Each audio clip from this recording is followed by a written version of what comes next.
maka sesungguhnya bagimu di dalam kehidupan di dunia ini hanya dapat mengatakan, janganlah menyentuh aku. Dan sesungguhnya bagimu hukuman di akhirat yang kamu sekali-kali tidak dapat menghindarinya. Dan lihatlah Tuhanmu itu yang kamu tetap menyembahnya. Sesungguhnya kami akan membakarnya. Kemudian kami sungguh-sungguh akan menghamburkannya ke dalam laut berupa abu yang berserakan. Sesungguhnya Tuhanmu hanyalah Allah yang tidak ada Tuhan yang berhak disembah selain Dia. Pengetahuannya meliputi segala sesuatu.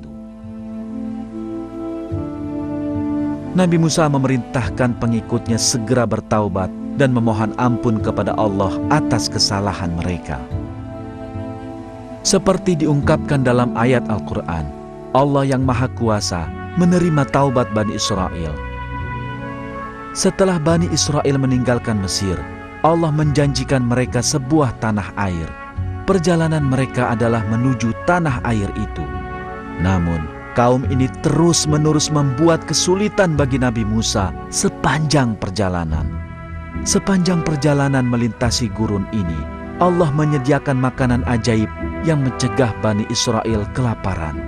Makanan ini digambarkan sebagai manna dan salwa dalam Al-Quran dan merupakan karunia dari Allah. Namun, kaum Bani Israel tak lama kemudian mulai mengeluhkannya.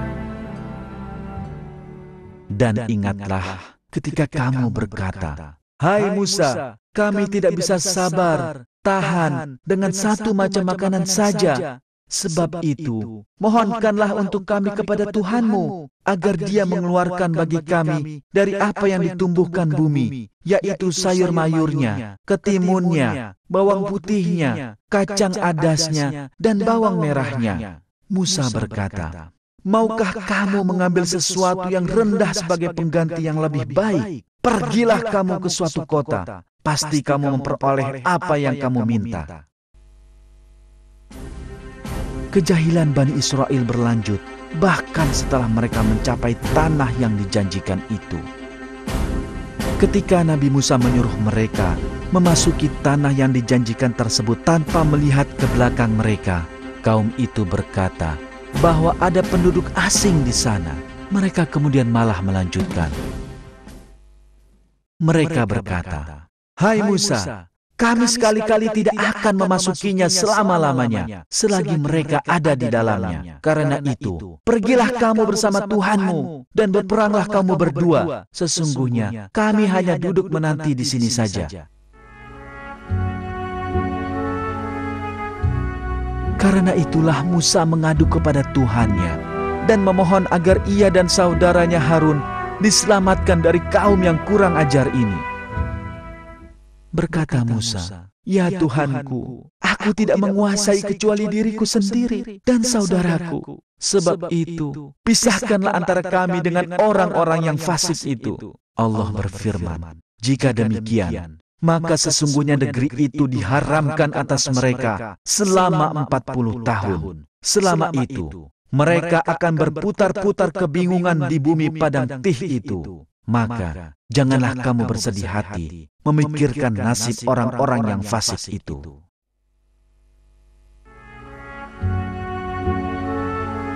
Bani Israel dilarang memasuki tanah yang dijanjikan itu selama 40 tahun karena kekurang ajaran mereka kepada Allah dan Rasul-Nya.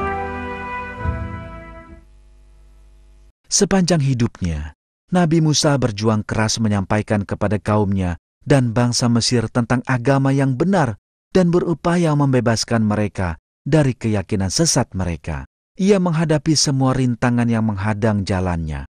Ia berusaha menyampaikan risalah Allah, sekalipun dengan mempertaruhkan nyawanya. Selama masa itu, ia berserah diri kepada Allah dengan keyakinan dan iman yang tak terbatas.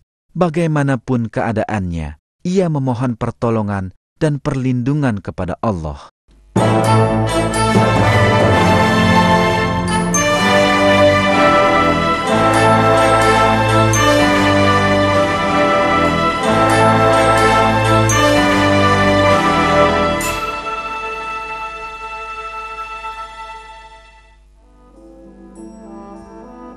Selama sebagian besar hidupnya, Musa berusaha menyampaikan ajaran Allah kepada kaumnya.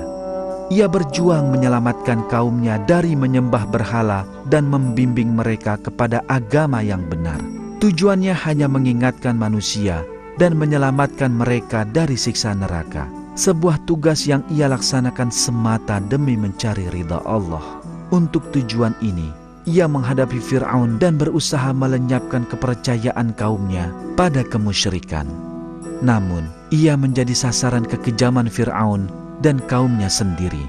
Tapi ia adalah hamba mulia yang hidup hanya untuk mencari keridhaan Allah, dan Tuhan kita menyelamatkannya dari segala kesulitan yang menimpanya. Banyak pelajaran yang dapat diambil dari ketiadaan rasa syukur yang diperlihatkan Bani Israel, bangsa yang tidak mengikuti jejak nabi-nabi mereka, yang berpaling dari agama yang diamanahkan kepada mereka, dan yang begitu sesatnya hingga berkata, "Pergilah kamu bersama Tuhanmu dan berperanglah kamu berdua."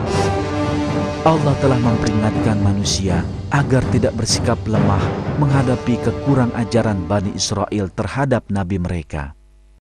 Hai orang-orang yang beriman, janganlah kamu seperti orang-orang yang menyakiti Musa. Maka Allah membersihkannya dari tuduhan-tuduhan yang mereka katakan.